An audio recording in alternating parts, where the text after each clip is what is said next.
السلام عليكم ورحمة الله تعالى وبركاته جايز ويتكا داونيسي وكمال هاي فلا دا كعصبتا سبسكرايب ما انتو حاسود دوبن فلوجي شناد كسود دوبن نولوش دالك السودان مركا لايك صار فيديو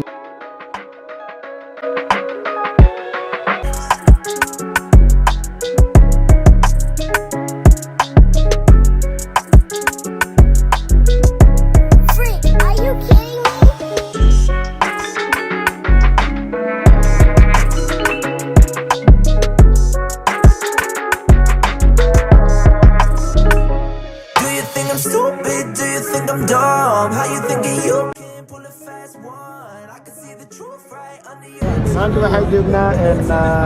doorashada waxaan dooranayaa gudoomiyaha midowga ardayda Soomaaliyeed ee Suudaan marka meeshaan waxaa sharxan Cabdiraxmaan Suldaan iyo Maxamed Cali Kaaraan insha Allah ninka ku soo baxa la arkaa insha Allah ani waxaan u maleynayaa Kaaraan inuu soo baxo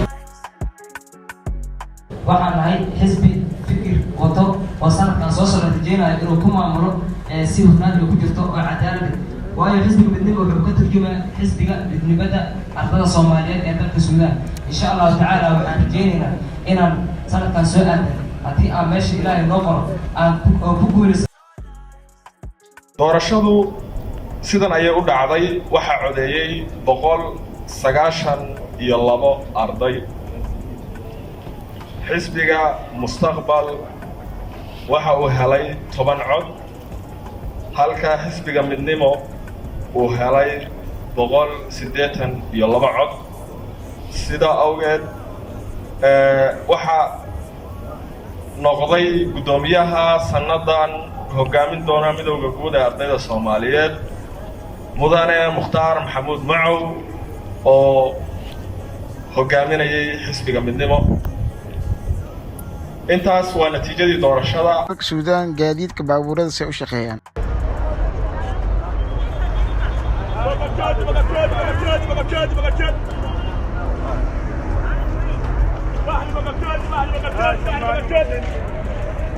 محمد عابدي عبد طاهي مقفكات لفريق مقفكات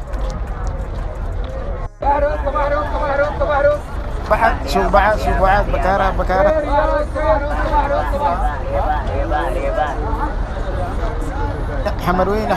حمر جدا بسوق بعد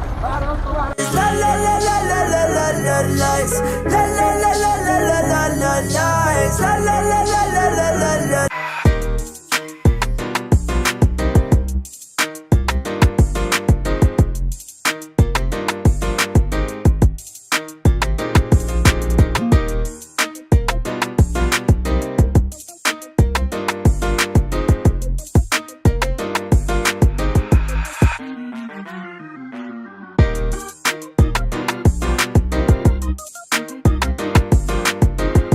guys Soomaali waxaa jirta mar coaster laga isticmaali jiray laakiin Suudaan ilaa hadda coaster waa jira coaster waxa waa BL camal loo isticmaalaa hoomiin waa isticmaalaan anaga laakiin mar hore nagu dambe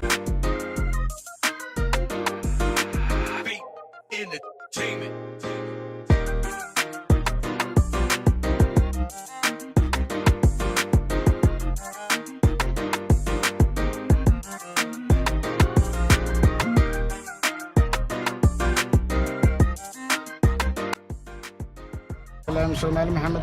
maanta Suudaan waxaa ka jiro waxa la dhahay revolution ama mudaaharaad aad u ba'an oo ujeeda wadadii waa wax saas loo gubay wallahi maalmaha xaaladda ama xiisadda Suudaan waa iska xumeed wadadan waa ujeeda dhagxaa lagu safay